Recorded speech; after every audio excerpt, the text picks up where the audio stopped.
trading time for money is what's holding most people back. Why? Because we're taught that we need to save our asses off until we're 65 years old. And in essence, we are sacrificing all of our time with our family until then. In the meantime, prices have already gone up. All of this stuff has already happened. And we're the last to benefit. So this is why we always feel like our salaries are trailing price increases in inflation. We're never going to catch up. And that's one of the root problems, I think, that we're talking about is the accumulation trap. How do you figure out how to solve what you need to solve for your family, but also still be there for them?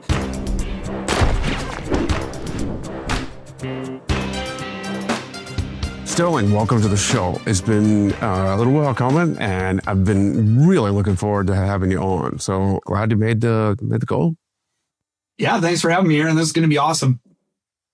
Well, brother, you are, I don't know what it is about Green Berets, but I've just gotten an influx of these amazing go-getters, these guys that are crushing it after service and doing some amazing things. You're no exception. In fact, I gotta talk to the Navy, the Marines, Air Force about stepping up their game. They're slackers for sure. So.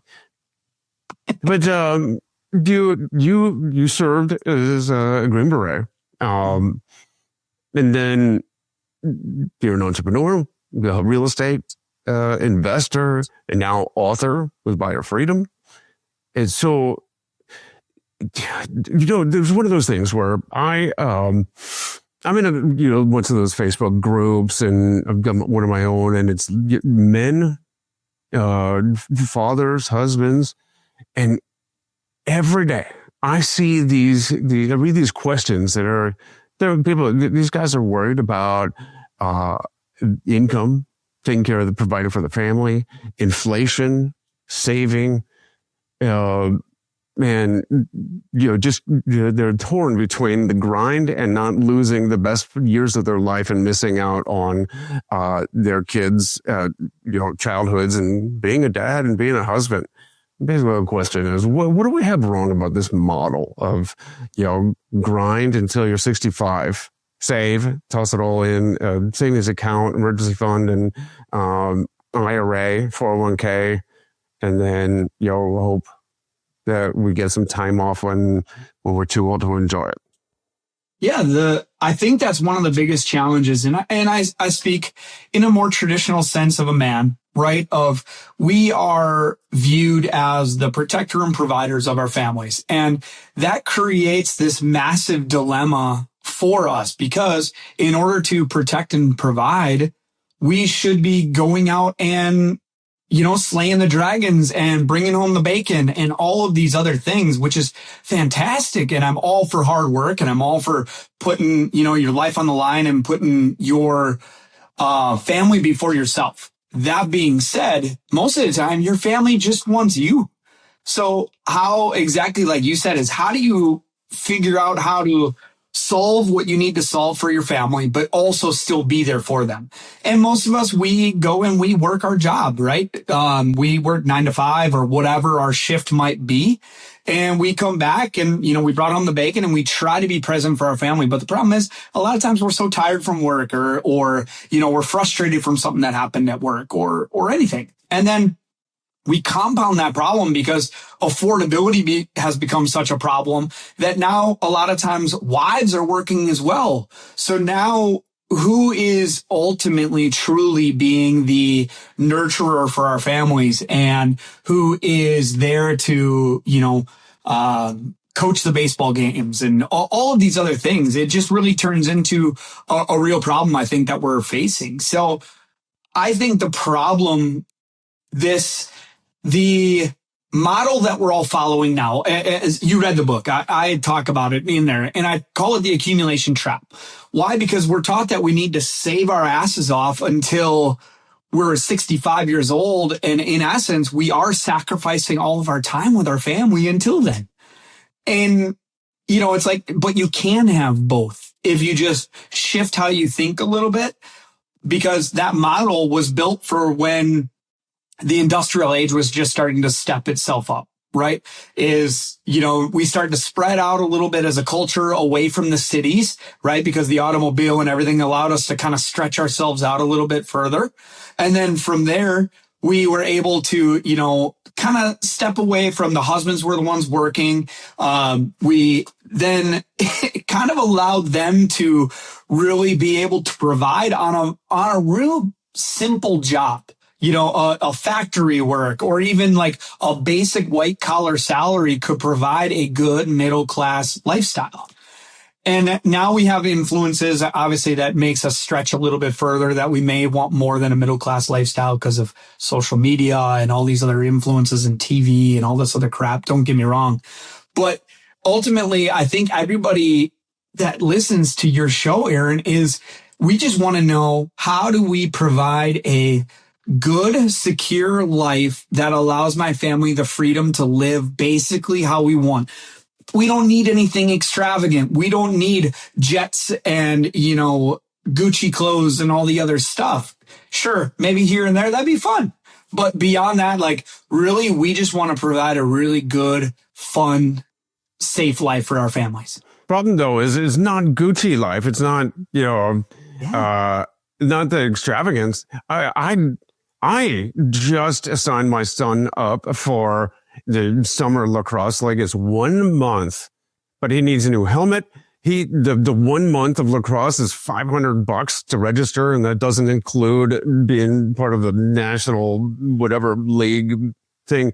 I just spent like $700 for him to play for another month. It's ridiculous, but it's not lifestyle creep. It's just everything seems to be more expensive. And there are guys there are, dads they're on that hamster wheel. That just means they got to work harder. They got to work more. They got to try to, bust their butt or get overtime or whatever. But there's got to be, it seems like there are a few people that just figured out they found the cheat code. And what is wrong with the model that we're all taught in school? And, I guess what is it about, putting the money in the bank, putting the money in IRAs, the 401ks? Why is that? Why doesn't that work? Or why do we still feel broke if we're doing it the right way? It's because the model is flawed for today's day and age. Just like you're hinting at, there is so much, like I said, it worked for our grandparents, but where did we learned money from our parents, who learned money from their parents, and who learned money from their parents. So we're using this outdated idea of how the world economy works, right? So the reason the model was built the way it was is getting into the real basic history of it, is there was gold backing the US dollar, and now there's not. And there used to be, the Federal Reserve banking system in a sense, and there used to be a standard on how much reserves a bank, would have to have on hand. Now there really isn't. It's actually been suspended since COVID. So there is zero physical restrictions and external backing for the US dollar. So now inflation has taken over. We saw it massive, of course, during COVID, right? We saw 8-9% inflation rates, right? Which now we feel it now even more so. There's this phenomenon called the Cantillon effect, which I talk about in the book. And it's the idea, it was named after a French economist. And his idea was that whenever cash, money, liquidity, debt, whatever you want to call it, is injected into any economy, the people that ultimately feel the effects are the furthest away from that money, right? That money injection. So initially, when the money's injected, it goes to who? The banks, right? The government gets the benefit first, then the banks, and then the banks lend it out to who? They lend it out to typically asset owners and big businesses that are going to use that capital in mass to inject it down into the economy, right? So then after that, the banks receive their benefit, then the asset owners and big businesses, and then finally trickling down another couple layers is finally the person that's working, trading their time for money, right? So we are the last to benefit. In the meantime, prices have already gone up. All of this stuff has already happened and we're the last to benefit. So this is why we always feel like our salaries are trailing price increases in inflation.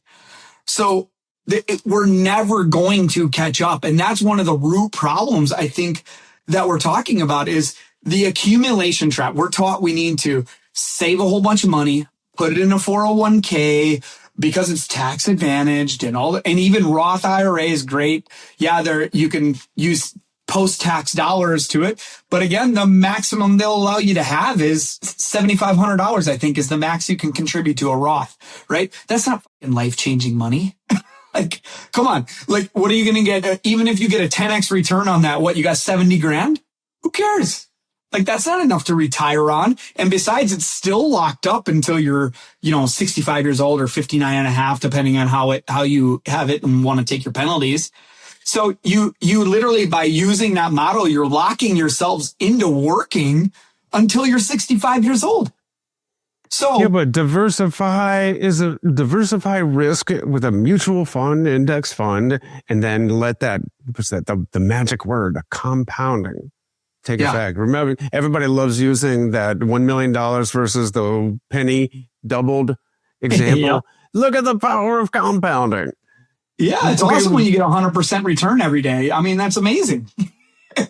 But that's the problem is that is a powerful term. But the problem is when we put ourselves into this accumulation trap, we are the last to benefit from any of that compounding. And we have to remember that. We're last to benefit, so it's slow. When's the last time we really, over the last 25 years, the market has on average gone up 7 to 8% overall, right? Before that, if we stretch it out to the full length of the stock market since even the 20s or so, right? Since let's say the Great Depression, I think it's gone up, a little bit of about 10.8%, I think, give or take, right? So let's call it 10%. Now, if you take your penny and you put it in there and you have 11 cents, let's say you start with a dime, 1 year you invested that. Now you have 11 cents the next year and then, and so on. It's just so slow. And the whole time, in order to pay for your son's lacrosse stuff, in order to pay for our car, in order to pay for our home, we have to trade our hours for that. So ultimately, that is the choice we're making is, they say that there's so much more risk. I'd rather spend my time doing something else other than, learning how to invest and do other things outside of, a 401k and passive investing and diversify in a mutual fund and all this other stuff. Right. But you're still paying for it with your labor. You're still taking, let's say you save 10% of your pay in your 401k. Or whatever, right? That's still 4 hours of every week. If you're working full time, that's still 4 hours of every week you're dumping and banking on it. And the problem is we call it compounding, but ultimately if we just buy a stock, let's say we buy a share of Apple stock, let's just for a simplicity argument, right? Mm-hmm. That doesn't actually compound. That one stock only appreciates. That's the only thing it does. Yes, we can measure it in a compounding rate of return. Sure. Like I can measure my house also in a compounding rate of return. But ultimately, we understand that our house actually just really appreciates. That's the same thing with an individual stock. So the only way that you're actually compounding is if you're compounding your asset base. Right? So if you use the returns from your asset to buy more assets. So if you're getting a dividend and you use that dividend to buy more shares of stock, that's a simple way of understanding compounding. Sure, you can do that. But again, that's also really slow because your dividend is only like 3%, 4%, whatever. Right? So you have to move yourself into a way that you have control over your assets. And the assets, when I was really digging in to people who've built financial freedom and wealth and stuff like that, they had three things ultimately in common, no matter what. They bought themselves assets that appreciate, they also cash flow, and they have control over that asset. right? So ultimately, yes, do I own a share of Apple stock or do I own the S&P 500 index fund? Sure. Do I have any control over any of that? Nope, I don't. I'm just there for the ride. Yeah, I can sell it or whatever I want to whenever I want, but ultimately I'm just there for the ride. Right? I'm reliant. My financial future is now reliant upon the CEO of Apple, of Disney, of Nvidia, of all of these other companies to make the right decisions for me and my retirement. And I'm also relying on someone else's advice from a financial advisor or whoever is managing my pension fund or whatever. Right? What if they screw that up? Like, I've been in, and you've been around some really special people in the military, in special operations units, in all of these things. Are there shitbags everywhere? Oh yeah, that is, like the barracks lawyers and I guess the barracks stockbrokers. Everybody's got a signature method for making it rich, but they're also still corporals in the barracks. Yeah. And so that's another thing about it, though. I mean, at the very least, owning stocks is a hedge against the inflation because it more or less matches, the appreciation of the stocks matches inflation, but that's not exactly true either. Right? Yeah, it really, yes, owning that is better than putting your money in the bank and just letting it sit there. Absolutely. Right? But ultimately, we are missing out on so much. There's such a massive opportunity cost of giving up control because now you are really giving the control as well as most of the benefit of your money and effort. Because that's ultimately what we're talking about here, isn't it? Is we traded our time for money. We gave effort. We worked our butts off. We worked our way up a company, whatever it might be. We're trading our time, effort, and knowledge for a sum of money, right? And then we are taking that sum of money and just dumping it into someone else's fund or whatever they say is responsible. But who actually ultimately benefits first from all of that? Like from our effort, when we're working for someone else, the company has to benefit from our effort. Otherwise, our job, it's business math, right? Right. Our job would be pointless if they aren't benefiting from our effort. So they wouldn't hire us if they weren't going to be benefiting from our effort. And they have to make more from our effort than we make. So the company has to benefit. Let's say they pay us $100,000 a year. They have to make more than $100,000 a year on whatever we're doing, our activities, right? Because otherwise the math doesn't work for the business. Okay, so there's the IRS's definition of assets versus liabilities.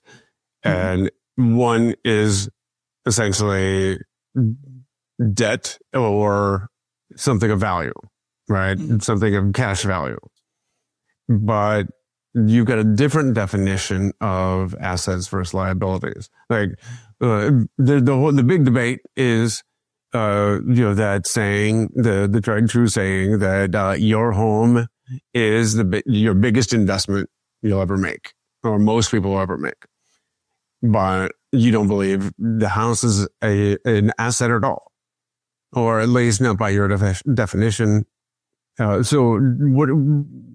Define the difference for me. Yeah. So traditional accounting, like you're saying, is an asset is anything you could sell that has some sort of value, right? So by that definition, anything that you have that has value that you could put on Facebook Marketplace and sell is an asset, right? We typically only count our bigger ones, right? Our house, our stock portfolio, our jewelry, our guns, our furniture, whatever, right? Because ultimately all of that adds up to be towards our net worth. And then our liabilities is whatever we owe, right? Credit card debt, our car loan, our mortgage on our home, all of that other stuff. But ultimately all of that stuff is still, you're having to pay for it with your own time and labor. So now, if you pivot that to be what Rich Dad Poor Dad said, what Robert Kiyosaki said in that book, of a asset puts money in our pocket and a liability takes money out of our pocket, that's a better clarification. But I think he also was incomplete, right? And the reason I say that is because, and you could then argue, okay, well then right now I'm putting a whole bunch of money in my 401k or my retirement account or my savings account. Does that mean that's a liability because it's taking money out of my pocket right now? And it's like, well, no, because it's obviously benefiting your future and things like that. So, it creates this weird confusion and it's also incomplete. So I talk about in my book, the definition of what I like to call a freedom asset is it has to put money in your pocket, meaning it has to cash flow. And then it also has to appreciate naturally, right? It has to be an asset that would appreciate, not depreciate. Right. So an example would be your house would likely appreciate most of the time. Yes, there's down markets and there's market cycles where it may go down a little bit. Right. But ultimately, over time, over a course of 30 years, the value of your house is going to go up. Now apply that same thing to other things that you might consider assets or an accountant might consider assets. Your car. Is your car's value going to go up over the course of 30 years? No.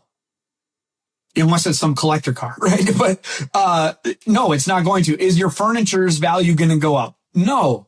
So those aren't real assets. Those are what we like to think of as assets and what even accountants count as assets, but really they're robbing us of our financial freedom. Now, don't get me wrong. I call them lifestyle liabilities in my book because they are ultimately, do we all have them? Absolutely, right? I have furniture, I have a car, I have all these things, right, that depreciate in value, but are roughly kind of necessary, at least for a comfortable life, right? But then I kind of differentiate then of like, okay, real assets of like, hey, a stock portfolio, cryptocurrency, all of those other things. Are those assets? Sure, but they're all speculative. We have zero control over any of that. They're all speculation and they don't kick us any money in the meantime. So what we end up doing is we fall into the trap of we're trading our time for money. We take that money and we buy these speculative investments and hope and pray that they go up in value so that way I have enough money to retire. But if we shift that definition a little bit towards what I call the freedom assets is now we truly are able to have appreciation, cash flow, and like I say in the book, I like having control over it too, because then that reduces my risk massively. Does that answer your question? Absolutely. When did you finally pull back the curtain? What was the moment when you realized that you were doing it wrong? And how did you make this realization? How did you figure it out? And where'd you go? What was your first step? Yeah, I was basically just sitting there and, there's that burning inside you that just something doesn't feel right. Like maybe not right, but just it feels off. I want more. I want different than this. I don't want to be doing this, whatever this is, for the rest of my life. For me, it hit me in traffic driving onto Post, right? Like to go to work. I was a pretty successful guy, a Green Beret. I was, living a good life, deploying and stuff like that. But ultimately I was still making $60,000 a year. You know what I mean? And I was like, is this really going to be my life forever? Is this really what I want forever? And what's the likely cause and effect of this, right? My time now is in 5 years, where am I going to be? In 10 years, where am I going to be? When I want to get out of the military, if it's in 10 years or 20 years, whatever, what am I going to then do? Ultimately, I'm going to go become someone else's soldier just for a business instead of the army, right? So that's where it just hit me in that moment of like, man, I don't want to do this. Okay, well, now, and I'm naturally a curious person, which is great. So I just started digging into learning and reading, and I found Rich Dad Poor Dad was one of the books I found. And then I started digging in deeper and deeper into all these other books and, YouTube videos and all this other stuff. So really my first step was learning, holy crap, there's more out there. There are other paths. And then it's just determining what path I wanted to take. And for me, that was commercial real estate is what I ended up falling in love with. Reading Rich Dad is kind of like taking the red pill. Once you realize, once you pull back that curtain on it, there's no, your framework, your mindset, it completely shifts and there's no going back. The funny thing is, it's one of the top selling real estate books, except it doesn't talk anything about real estate almost at all. Kiyosaki is a real estate investor among many other things. And also, I think a little crazy, but he's very outspoken. Is very outspoken. Anyhow, it was that second book I read, the Cash Flow Quadrant, that really kind of started building a framework, because the Rich Dad, was more of like a parable. But you've taken it a little bit further. Tell me about the stages, from earning hourly wages to having those freedom assets. Walk me through yours. Yeah.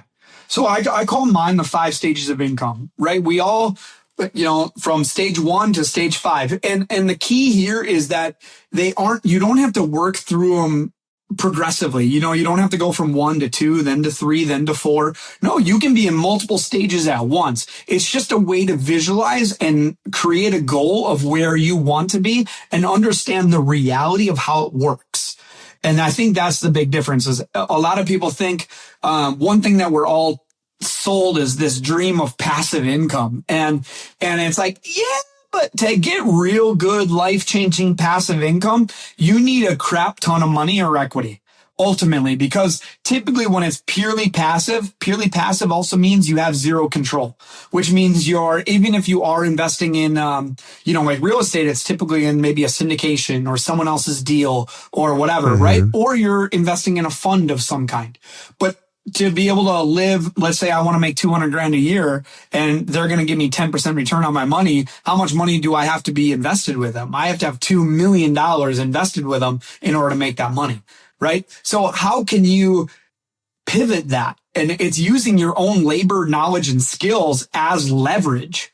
So I talk about it in stage 1 of the 5 stages of income is hourly pay, right? 1 hour of work means 1 hour of pay, whatever that pay might be, right? And you have anywhere from, I used to work at Taco Bell when I was a teenager, right? So yeah, I made my, $5.15 an hour or whatever it was then, right? But also there's a lot of jobs, good paying jobs that still are hourly pay now, but it is a direct connection to your time. Right. And that is the key differentiator, is the connection to your time. The trading time for money equation is what's holding most people back. Right. The next one is salary. That's kind of your stage 2 is salary. That's what we all kind of dream for. Why we, they push us, hey, go to college because then you can work for a company and you'll get paid a salary of $70,000, $80,000, $120,000, whatever it is. So you're not paid directly for your time, but there's still time expectations that you need to be there. And a lot of them, you still have to check in on your computer. You're still expected to be there. But ultimately, you're filling a job, a responsibility of some kind that has some sort of task list associated with it, right? You're responsible for something, right? Managing outcomes or whatever it might be. But then you go into stage 3. And this is like where a lot of people, they start to get frustrated. And if you're kind of feeling like a higher performer, hourly pay is frustrating because you feel like you're pulling everyone else's weight, right? And then on salary, a lot of people that are really high performers, they tend to start to overgive to their employer, which employers appreciate, of course, right? But they end up start to fill more than just the role they were hired for. So now then they get frustrated because they're doing Jan and Susie's job too, while Jan and Susie are just slacking, right? So they get frustrated. So then a lot of those type of people will move into what I call stage 3 income, which is purely transactional income, meaning purely commission based in a sense, right? You get paid for an outcome of some kind, right? Whether that's in sales, whether that's, being a realtor, whether that's a loan officer, like a salesman is the easiest way to do it. Thinking through is you're getting paid for a specific outcome. You don't get paid until that outcome hits, right? Selling Kirby vacuums. Hell yeah, that's what I did. That's right. I sold Kirby vacuums and I didn't get paid unless I sold a damn vacuum. And that's it. It's awesome because you can scale your income, but you typically have to scale your hours to scale your income. Right? Mm-hmm. Yes, you might get paid more ultimately, but you still are in a time for money trap. It's just typically a highly paid time for money trap. If you don't show up, you typically don't get paid. You know what I'm saying? So then the next one, it's based. The outcome is based on what you put into it. So your level of effort. Yeah, exactly. Which is great. It's better sometimes for people when they want to give high effort and then they don't really get paid for that in a, stage 2 salary kind of job. They'll move into more of a stage 3 transactional because I can get paid more because I'm a high effort, high energy person. Right. So that's fantastic. But again, you're still in that trap. So what I call stage 4 semi-passive income. And it's taking the idea of passive income in assets, in freedom assets that I talk about, right? Of it has to appreciate, it has to cash flow, and you have to have control. And that semi-passive, the semi is that control element, meaning that yes, let's say Aaron, you hate your job and you want to quit tomorrow. Could you go out and buy a small business that you're working roughly the same amount of hours and replace your salary? Probably, but that's going to take a lot of effort. It's going to feel a lot like stage 3 income because you're out there, you're building the business back up. But eventually, because you own it, because you have control, you can systemize and automate certain things, whether that's through a system, employees, technology, right? And you can turn it into semi-passive to where after a little while, after a year, 2 years, 3 years, whatever it takes for you, you can then turn that business into paying you the same exact amount, but now you're only working 10 hours a week. That means by stage 4, you can take a vacation and it'll still operate if you've set it up correctly. That's one of those when people say, I'm earning money in my sleep type of stages. Yeah. However, it still requires management. Yeah. It still requires you to oversee it. Absolutely. But it also gives you a high level of return because you are overseeing it, because you are managing it, because you have control. So for instance, I own self-storage facilities now. Right. And so I still am on phones with customers. I still, of course, am in QuickBooks managing my accounting a little bit and stuff like that. But there's some weeks I work 30, 20 hours. Sure. But then there's some weeks where I work, 5. I may send just a couple emails one week. You know what I mean? It all depends on what's needed in the business at that time. But it also allows me to go live my life and be at all my kids' sporting events. Everything that they ever have is I can be there. So now I'm at home. I'm not going to work. I'm not caught in traffic every day. I'm not doing any of that shit because I'm able to be free and really manage my own time as long as I'm still doing what needs to be done for my business. So that's ultimately what it is stage 4 is that semi-passive. You're using your knowledge and control as leverage to get a high rate of return on your money. I talk about in my book, one of my former teammates, Jeremy, he was doing home inspection after he got out. He ended up, the home inspector that was owning the company, the owner of the company he was working with, he wanted to sell the company. He had other stuff he wanted to do. So he offered it to Jeremy. And Jeremy actually called me and he's like, hey, help me understand this a little bit. And so like we sat and we talked through the numbers and we went through it, but he was able to buy this company with zero money out of his own pocket and he's in essence buying his own job initially. Yes. Right. But he already had another inspector working there. So it created this compounding effect that all he has to do, right, in order to scale his income is now he just has to hire a couple more inspectors and grow and market the business and things like that and expand, which that's easier said than done. We all know that part. There's a lot of learning curves in there, but he now owns his time. So if he doesn't have to make money, he doesn't have to go work. If once he scales and systemizes and brings people on board and gives them opportunities, then he doesn't have to work as hard and he'll still make more than he was making before as just a home inspector himself. That sounds fantastic. And I completely understand the model. However, that's an entirely different set of skills. Being a home inspector and operating a business. Now, a guy who is great at swinging a hammer might not be great at running a construction company. Mm-hmm. So and this is one of those things where, guys who are soldiers or truck drivers, or they're in the stage 1 or 2, maybe 3 levels of income, the stages of income, transitioning over. It's one thing to realize that there are the stages 4 and 5, but I think a lot of people have that mental block that says I can't reach that. I don't have those skills. What do you tell them? You have to start. And that's the hard part, right? That's the fear talking, right? We all have that fear and it takes that little bit of gusto and whatever you have to do to talk yourself out of that fear, to take action.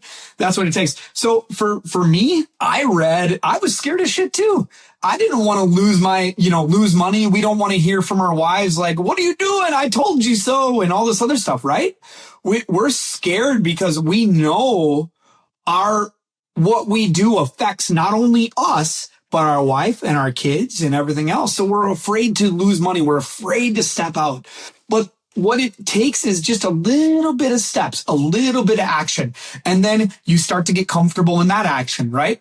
And you start to get comfortable in this new reality just a tiny bit. And then the next step of discomfort, right? But you don't have to jump off a cliff and, build your parachute on the way down. You don't have to. You can stay working your job and start to learn this stuff outside of that. And then once you start to get a feel, then you start looking for things that interest you, whether that's real estate or a small business or whatever. And you start learning the specific things about those industries. And maybe if you are really good at swinging a hammer, okay, start talking to the next level up of your company that you're working for to start understanding the next levels of tasks that they have to deal with. Talk to your project managers, then understand from project management, well, okay, what's the next level? You know what I mean? And understand the logistics issues and where do they get their supplies and all these other things. It's just starting to learn the chain as you go up. And each step is uncomfortable, but you don't have to jump from the laborer swinging a hammer up to a CEO job. No, walk slow, man. There's no rush to this. That's the thing is most people are like, oh, I have to quit my job to do this thing. No, you don't. No, you don't. And in fact, you shouldn't. You should slow down. You should read some books for a few months and then start reading some more detailed books on whichever way you're leaning. And then start to dabble in it. Go meet people that are in it. Listen to the podcast. Watch the YouTube channels. And then go meet with certain people. Talk to brokers. Look at deals that are for sale and the stuff that you want to do to get a feel for it. But by no means should you say, all right, I'm a painter. I want to go buy a painting company and I'm going to just jump all the fuck in right now. No. And that's what I think that biggest thing is, like you said, is it feels like such a massive jump because they're thinking of the end state instead of what is that first step. And that first step can be very, very simple. That first step can be, listen to this podcast. That first step can be talk to my wife about what I'm thinking. That first step can be, I need to read a book and then talk to my wife about what I'm thinking and then ask her to read the book. You know what I mean? Like that's ultimately, if we think about how we get somewhere, it's one step at a time. How do you eat an elephant? One bite at a time. You know what I mean? So don't think about this big daunting task of like, how do I get from being a base laborer to becoming a multimillionaire, owner in whatever else? No, you're missing the 1,000 steps in between there. Let's worry about like, all right, what are the next few steps I need to do? And then go out and go really slow, get comfortable, then move forward again, get comfortable, move forward again, get comfortable, and that's ultimately it. Once you see that, the whole idea of the 1% better every day. I mean, if you think about, if you move yourself forward 1% or even 0.1% every day, you're getting yourself, 0.1%. If you do 10 times less than 1% a day, you are still 30% better than you were last year. You know what I mean? So that's ultimately what it comes down to. As I think, don't try to put the big journey in front of you. Don't say I'm walking to Rome right now. You know what I mean? Say I need to take my first step and then figure out what that first step is. And then when you don't know what the next step is, that's when you really start talking to people, read more books, listen to more podcasts, and then it'll provide clarity for you. But I talk about this all the time, is that there is no growth without that discomfort. And the reason this seems so foreign, so uncomfortable, it's like stepping out into outer space, is because it's taking a step beyond what we've been programmed since childhood through the 1950s era, school, be a good worker bee mentality. And we're taking charge, and that can be scary. It's definitely very foreign. I love your story of looking for apartment buildings and finding the storage units. But before, I'd like to ask about that. Before I do, though, you mentioned the home inspector example, and he bought the business without any money out of pocket. That shouldn't be overlooked. We shouldn't step beyond that before explaining how do you do that. Yeah. So he basically looked over the numbers, figured out, he and the owner talked about what the owner was asking for. They figured out a price, right? And after doing all the math, he was like, okay, well, I don't have that amount of money, right? Over $100,000 in cash. I don't have that right now. Okay. So what can I do? Well, luckily there's so many options available for people to get into businesses, especially when you're buying an already established brand name business, right? There's so many options for funding. And that's one of the biggest hurdles, I think, Aaron, is everybody's afraid of that for sure. And then on top of that, we're going to get into the conversation about debt, of course, too, right? So then people are afraid of debt, but it's all about what the debt is buying, which we can talk about deeper another time. Afraid of starting a new business and even creating something, like people say, fill in the gap, find a pain and solve it. And that's invent something, have a startup. But not everybody is a startup creator. Not everybody is an inventor, right? Not everybody has to invent the next widget.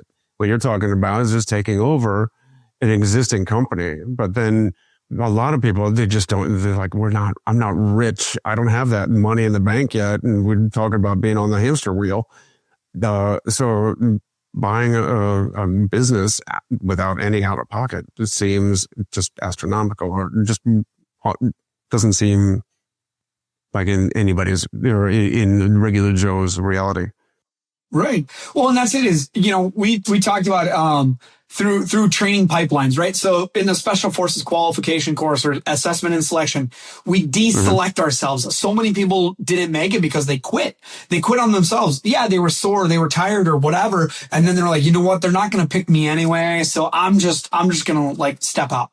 And it's the same thing we do with our money and our business and all this other stuff is we deselect ourselves because we're afraid of the outcome. We don't know. So the fear of the unknown is there, all of that stuff. And we let these limiting beliefs jump in and take over. Right. So if we just ignore that shit for a little while, ignore that little voice in our head and just think about, all right, what's real? What's possible? How does the world of money and business and everything work? Then we can determine if it's for us or if it's not, right? But ultimately, if you think about it, if you're working for someone, that is probably the least advantageous thing you could possibly ever do because you know that they have to benefit off of your labor. So the next best thing would be to own your own job, right? Like a dentist having his own practice owns his own job. He still has to be there. He still has to do there, but at least he keeps all the money that he makes, right? And then the next step would be owning a business or a system where you're making money off of systems and processes and other people, and you're providing job opportunities for other people, right? So if you just follow that track, if we accept that as that's truth, that's real, I believe that. Okay, well, now you have to make that conscious choice and jump over your own fear, right? If I know that I am in the least advantageous position by working for someone else, am I really just going to accept that? Am I okay staying right here? And if not, okay, then I'm not. All right. Well, then my next step is either I own my job or I do that next thing, right? So my buddy Jeremy with the home inspector, he's like, okay, well, I'm working for someone else. There's an opportunity now to own this business that I can, for sure, own my own job. So now I benefit 100% from my own labor versus having to give some of that percentage up to my boss, right? So I can do that. That's worst case scenario.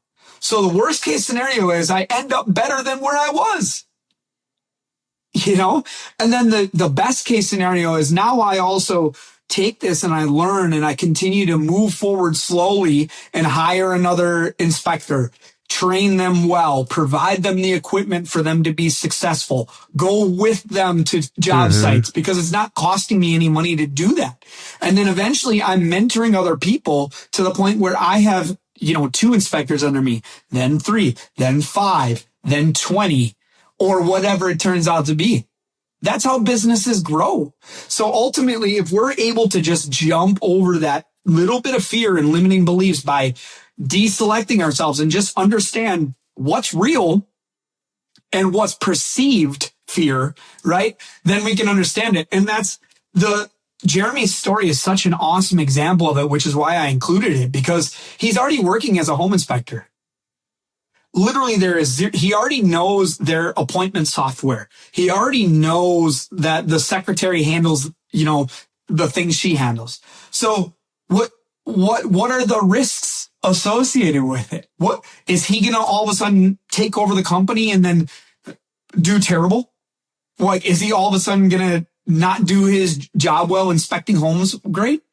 No, of course not. He's going to continue to do it and probably actually do better because it's his.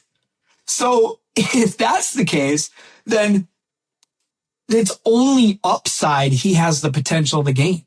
So, and he basically thought about that as he's like, man, this is crazy. He's like, I can either work for someone else, or if he's going to sell his company, I have to work for someone I don't know now, or I can just buy this company and grow it how I want to grow it. And that's it. So he ended up determining that it's it. But because it was an established business, Small Business Administration, and there's plenty of other lenders out there that use SBA backing and some that don't. They'll provide funding for a business that has a proven track record. So if you're going out and buying a business that's already been in business for 5 years and makes $300,000 or whatever, that you can qualify as long as your credit's pretty good. The business itself is going to qualify for the financing. So that's the best part about it is you have You can walk into a business. You can literally go buy a business tomorrow with very little of your own money and probably replace your salary if you absolutely hate your job. You can do that. But you don't have to also. And that's the best part about it, Aaron, is like we talked about is, man, if you like your job and you want to keep doing that, fantastic. Also know that that's probably going to, if you do nothing else, that's probably going to trap you later in life. So then build something a little bit slowly on the side. That's fine too. Go buy a couple rentals here and there, do some slow work, hire property managers. You can make it a little bit more passive, right? But you can take the slow path too. It really is. It just depends on you, but you have to do something, because if you are going to just accept that the crap that they pump into our heads about, go to school, pump your money into the market and all this other crap, like, you will likely struggle. 80% of homes that they are at retirement or near retirement, they say, are at risk of financial hardships. 80%, man. So the statistically, you are more likely to fail in the accumulation model by just saving your money and then retiring, hopefully at 65. This is why we see so many people, dude. I've ordered DoorDash here and there and stuff like that. And you know who I see usually coming up to my door now? It's older people. And that breaks my fucking heart.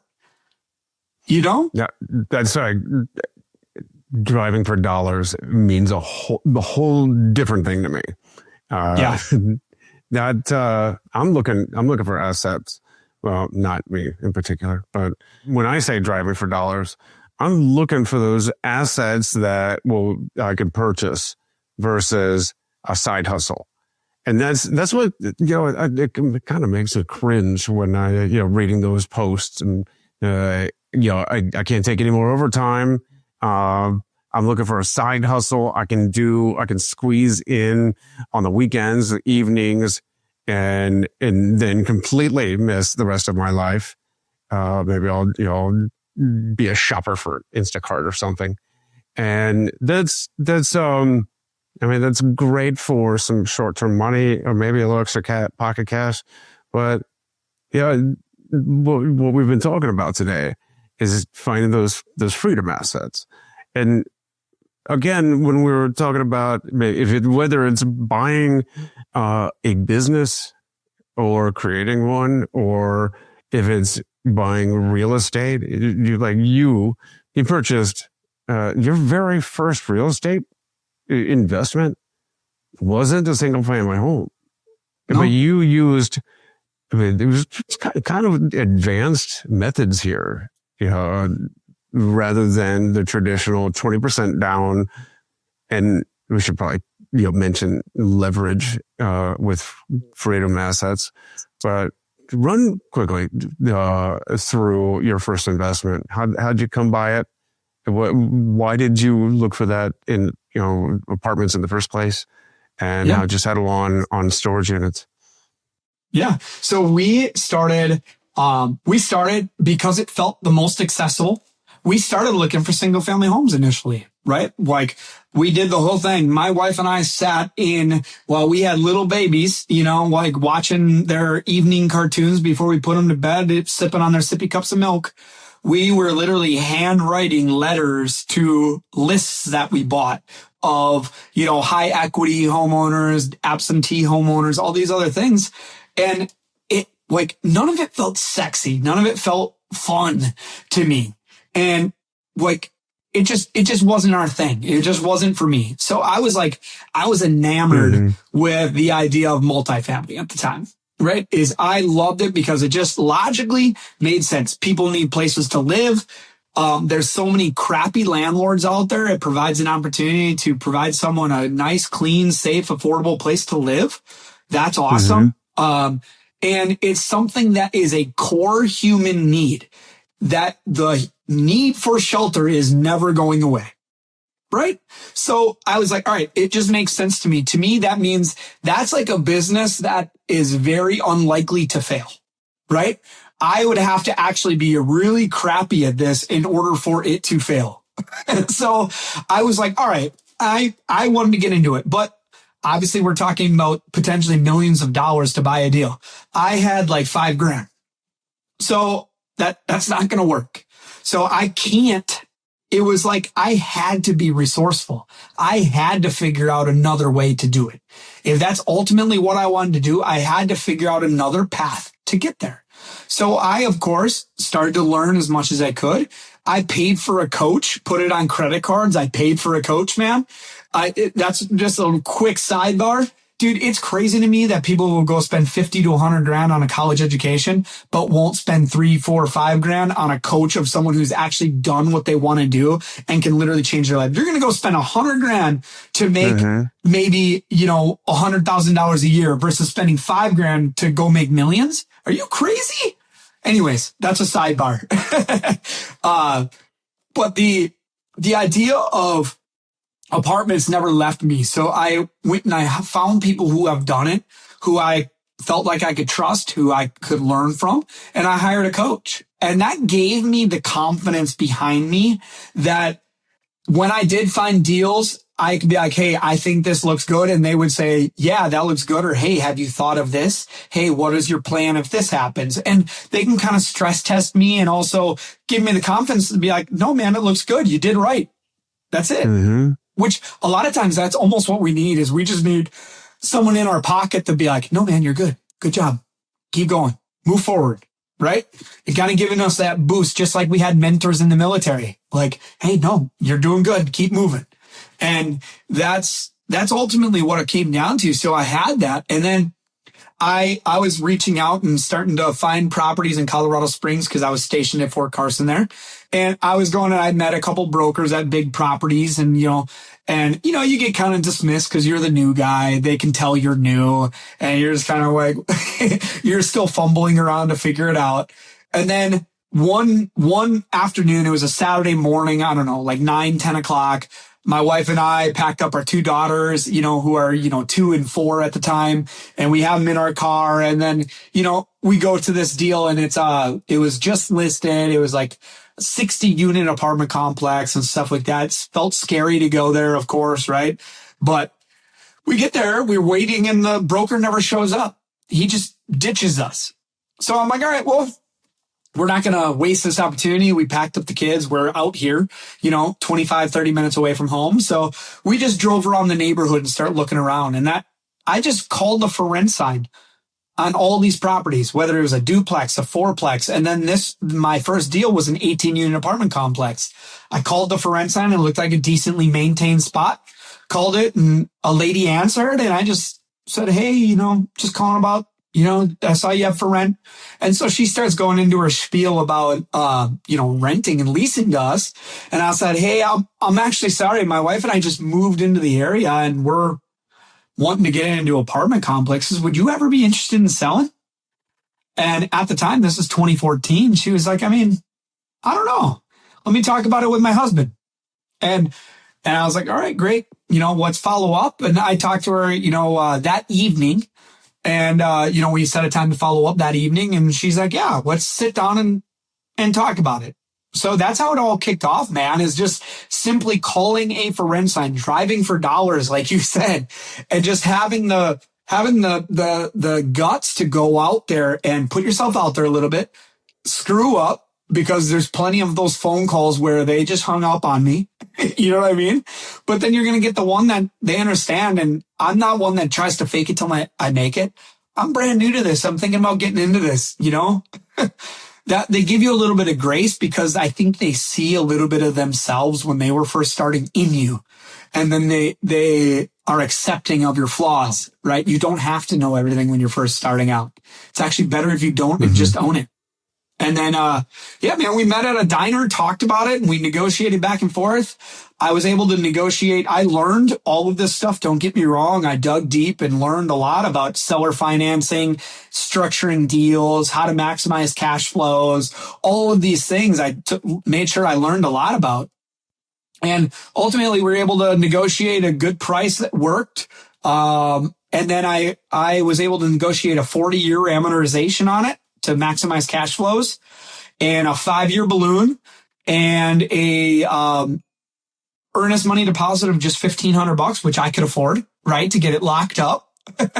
So I locked up the contract, and then I reached out. I started calling around. I talked to my coach. I talked to other people that I knew in the industry to find investors, partners in the deal. I didn't do passive partners. I did joint venture there.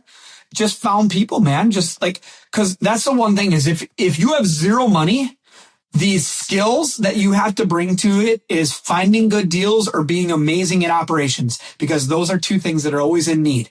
So if you don't have money, you better learn those things. It's finding good deals and being able to operate them very well. So, because those are such high leverage, high value skills in the industry, whether you're in small business or whether you're in real estate, it doesn't matter. So I concentrated on learning those things and was able to put together a great deal that attracted investors. And then we took down the deal, and the only money I had in the deals was $1,500. And my wife and I, don't get me wrong, we managed the property. We asset managed as well as property managed the property. And then, the investors were kind of like pretty semi-passive in the deal. But still, man, I'm working, 5 hours a week, 10 hours a week, some weeks, depending on what we got to clean up or fix a problem or whatever. But dude, making like $2,500 a month on that, that's an incredible rate of return if you think about it. And that's what I mean by semi-passive income. Most people, $2,500 a month now is almost life-changing money. Like, that takes such a pressure off of their lifestyle right now. And they're only working 5 or 10 hours a week, or a month. Really? 5, 10 hours a month? Come on. 2 hours a week? You go walk the property with your kids in the afternoon after school one day and pick up cigarette butts or clean up a little bit of trash. You know what I mean? Like, it's such simple stuff. We hold ourselves back from just, well, I don't want to do that. Well, then you're got to accept the likely crappier outcome of your life then if you're not willing to do a little bit of extra. Well, we're starting to get a little long, but I want to get to the real compounding effect of scale, whether it's the real estate or buying businesses or, growing businesses. I remember in your book, talked about, I'm not quite sure, it was HVAC or something along the services, but someone who was first a technician and then bought the business he was working in. And then once he had a successful business there, he could grow it, not just from within, but from without.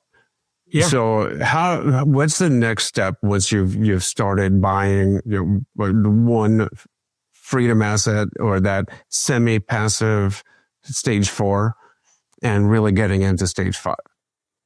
Yeah. So it turns that I call it the value loop is what you're referring to. So when you buy your first asset, you now have the potential, because the freedom asset has to appreciate, it has to have income, and you have to be able to control it.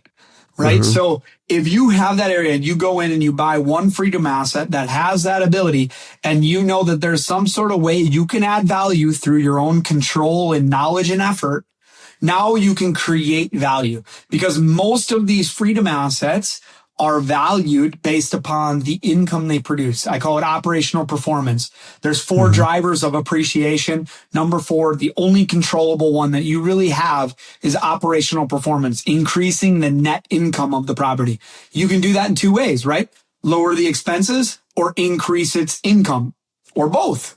So now if you go in there and you buy, like, let's say you own an HVAC company, like in my book we talked about, he went in there and he cleaned it up. It was a very old school operation. So he systemized things. He created options for maintenance contracts, which increased monthly recurring revenue, right? And it increased all these things and decreased other things to the point where he was able to increase the value. And then he brought on more technicians. And then by that, he created value in the business. Because he increased the revenue, there was value now. So if you increase the value, now you have more equity in your company. And equity that is trapped, just sitting there, doesn't produce anything. So yes, you save a little bit of interest and all this other stuff. I get it. But ultimately, you can take that equity and now either apply it to grow your current business, or you can buy more freedom assets, which creates more potential for income, right? So that's the whole point, is you're able to actually take this thing that you can control, add more revenue. So now you're making more money, but it also increases the value. And then that value creates potential for you. It gives you dry powder to go out and buy more businesses or increase the current business, right? So in my book, we're talking about he actually took the extra value, went to a bank and said, hey, my business is now worth this. Can I borrow some of this money because I want to go out and buy more of my competitors? So he actually went out and bought 2 other small operators and combined them all, right? So now he doesn't have just a little 3-van operation. He now bought 2 more operations that had 2 or 3 vans each. So now he's a 10-van operation. He didn't have to start from scratch with those either, right? Right. He has the processes, the systems in the first one, and he just has to incorporate, transition the next ones into the first company and to grow it. Yeah. You're basically just expanding territory. So exactly. That's pretty awesome. And you're reducing your competitive landscape also, which is also fantastic, right? So now you control a little bit more of the pricing power and things like that in your market. But the same thing applies to real estate, as you already know, like self-storage now. I bought self-storage. I increased the income, reduced the expenses, which created more value. I then took that extra value and I took it to a bank and said, hey, can I buy another asset with this extra equity in this property? Mm-hmm. And they're like, yeah, of course. As long as you use us as a lender, you're good. And so, of course, they do that, right? They basically just take the equity, apply it as our down payment for this other asset. Mm-hmm. So now I bought another asset. We bought an $8.25 million self-storage facility with none of our own money. We just used the equity in one of our assets.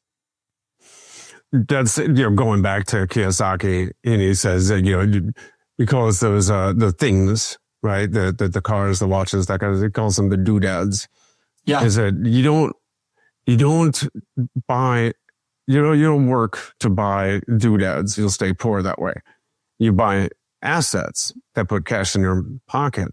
But the real compounding effect is you buy assets that then buy other assets. And those assets can buy you the doodads or whatever. That buys you your freedom to choose. That's exactly. pretty awesome. I really appreciate this. We're definitely getting along in time here. So let's move into the final segment, which is the countdown to impact. Sounds great. And that's 3, 2, 1. 3 books, 2 quotes, and 1 person who have all made an impact in your life. Perfect. My 3 books. So I could say Rich Dad Poor Dad, but I'd actually argue Unfair Advantage by Robert Kiyosaki was number 1, kind of pushing me down the path. Then another one I really loved was Wealthy Gardener by John Saforic. Fantastic book. Yep, one of my favorites. It goes into so many different things on, money, but then also effort and all the other things. And then my third one is one of my favorites and kind of applies more to just life, is How Will You Measure Your Life by Clayton Christensen. Fantastic book. Kind of takes a more philosophical approach to what do you want in your life and build your life around what you actually want your life to look like. So fantastic book. 2 quotes. Yeah. The 2 quotes, one of them is definitely a quote. One of them is just more of an idea, is, to me, attitude is how you show up to people, and that is how you will be perceived to everybody. Use that to your advantage. If you show up in a positive way, people are going to love working with you and love to be around you, and that provides opportunity. If you show up negative all the time, no one wants to be around you and will rob you of opportunity. So that, and then the other one is be so good that they can't ignore you. I love that. I was thinking about that earlier. So good they can't ignore you. That's right. Also a good book. Anyhow, 1 person who's made an impact in your life. Honestly, it comes down to actually a book. Like, I could say the simple things of, parents or uncle or whatever, but like, and those people influence me. But really, I'd say that it was Rockefeller And reading through his life story and everything that he did was it just how he started and how he ended, like that man figured it off and he fought for himself and his family. So that's one of the biggest impacts I've ever had is just reading his story. Truly incredible person and family. Final two questions. One, where can somebody find out more about you, pick up the book or whatever? Where can they connect? Yeah, go to sterlingseizert.com. And I'm sure Aaron will put that somewhere too, but that is the best spot to find where the book is. Otherwise, on Amazon, it's going to launch on the 8th of June. So go there and check it out. You can buy it in ebook, print, or it will be on Audible the following week. I did record it all myself as well, so it'll be there. Otherwise, find me on Facebook or Instagram, Sterling Seizert. Find me there and shoot me a DM. Ask questions, man. Happy to help anybody. Last question. What is your definition of living a life of impact? So I think it's interesting question. I love it. My definition of living a life of impact was something greater than myself, always. So initially it was joining the Army, and then it's supporting my teammates while I'm on a Special Forces ODA, right? But then it's also building my family up and leaving my family in a much better position. But now that I've achieved that, now it's getting to that bigger scale is how can I positively influence and impact more people in a way that they can then achieve whatever they want to do in this life, which I think ultimately will make the world a better place. Awesome. Love it. Sterling, thank you very much for your time. I really appreciate you sharing this, all your experience and the wisdom you're putting out in this book. I absolutely enjoyed it. I loved it. It's packed with information and mind-shifting knowledge. So I believe it's going to be one of those that'll stand next to Rich Dad, Poor Dad and the other personal finance books for a good long time. Well, appreciate that. Folks, thank you very much. Go to sterlingseizert.com, connect with him. Do that right now. Just open up a tab and go there because you're going to want to find out and you want to grab this book. And thank you again for tuning in. We'll catch you next time.